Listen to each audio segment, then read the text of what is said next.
Welcome to Mr. Mutlow's Topic in 10 Minutes for OCR A.S. PE. This video is concerned with the topic of the Olympic Games. I will begin by briefly charting the history of the Olympic Games from their inception at the 1896 Olympiad in Athens. We are, of course, concerned with the modern Olympics, and not the ancient Olympics which occurred in Greece many thousands of years before. The story is one of a young and wealthy French aristocrat known as Pierre de Coubertin. De Coubertin was a sports lover and wanted to create an international sporting festival. In the late 1880s, he was invited to England by a doctor from Shropshire called William Penny Brooks. Brooks was the founder of the Much Wenlock Olympian Festival, a basic multi-sport event in the town of Much Wenlock, where Brooks himself was the local doctor. The aim of this festival was to keep the inhabitants of Much Wenlock and the surrounding area fit and healthy. De Coubertin was impressed by what he saw and thought that the idea had potential. Whilst in England, he also visited public schools and saw the positive impact that the Games programme could have on the development of young men. Together with William Penny Brooks, de Coubertin decided to try and resurrect the Olympic movement. The culmination of their hard work saw the introduction of the modern Olympic Games in 1896 in the city of Athens. Unfortunately for Dr. Brooks, he never lived to see his dream become reality, dying just 4 months before the 1986 Olympiad. Nevertheless, both the Much Wenlock Olympian Festival and the modern Olympic Games continue to survive to this day. De Coubertin's first Olympics, however, were very different to the global spectacle we know today. In fact, it was not until the 1984 Los Angeles Olympics, where the Games became a commercial spectacle, that the modern Olympics as we know it really took off. Up until this date, many Olympic host cities had run up huge debts and struggled to finance the Games themselves. Indeed, some cities had almost gone bankrupt under the cost of hosting the Olympiad. In order to avoid this, Los Angeles appointed a man named Peter Ueberroth to try and commercialise the Olympics.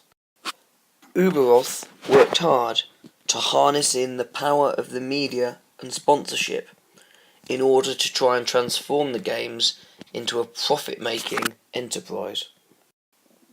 He was very successful in this regard, and the 1984 Olympics became a turning point.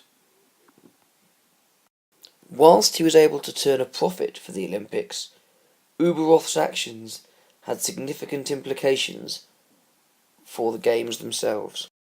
The introduction of sponsorship and media turned them from an amateur spectacle into a much more professional operation.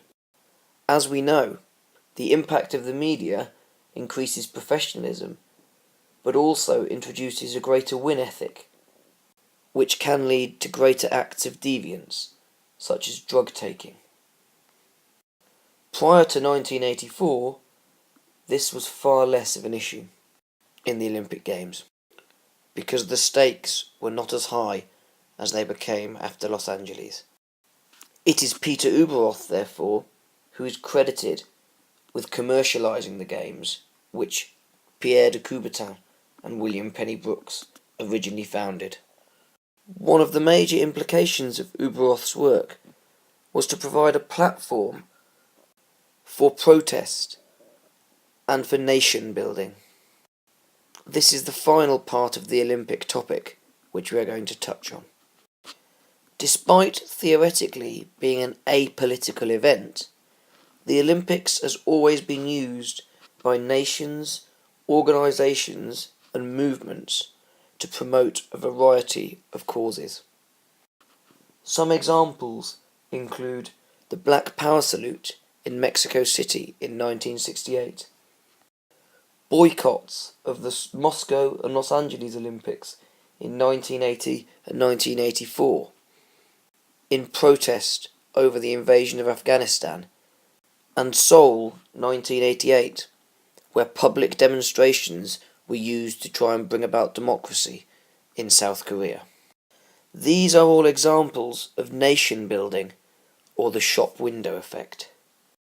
In short, the shop window effect is the terminology used to describe the use of a sporting event to promote a cause, improve a nation's image, gain publicity, or promote a nation or political system. Imagine you are a shopkeeper. Which products do you place in the front of your shop, and which do you keep hidden at the back? I would imagine the answer to this question is that you place the best products at the front, and the things you wish to keep hidden deeper in the shop. This is the same with nations at the Olympic Games. Take China, who recently hosted the 2008 Olympic Games. We saw many of the very positive things about Chinese society promoted by those hosting the Games. That said, there was little talk about the human rights record of the country during the 2-week period when the Olympics were on. This was China implementing the shop window effect and showing us all that was good about their nation whilst hiding the bad things. As an A.S. PE student, it is important that you can delve deep into the shop and see the Olympic Games and a nation for what it is, not just the image that it would like you to see. This shop window effect is sometimes called nation building, as it is a method of building your nation's reputation or image on an international stage. Because the Olympics is now such a global event, witnessed by millions of people every 4 years, it is an opportunity for countries to promote themselves and put themselves in the public eye. This is why the shop window effect and nation building occur. It may be prudent for you to consider whether or not London 2012 had examples of the shop window effect or nation building, and whether the impact and legacy of the Olympic Games is always a positive thing. Did the poorest people in London actually benefit from hosting the Olympics, or were they priced out the market by an improvement in the local area, leading to an increase in house prices? Is this not an example of us shifting rather than solving the problem of homelessness and poverty? Of course, we experienced an increase in tourism, which brought much needed money into the economy of the UK. But did the people who actually lived in these areas enjoy the increased numbers and the impact it had on their community? We have, it would appear, left a legacy for London, if Lord Coe and others are to be believed. Have figures for participation actually increased dramatically? And have those figures been maintained in the post-Olympic period? These are all questions that you should be asking yourself in order to answer questions on the legacy of the Olympic Games. There are not necessarily right or wrong answers.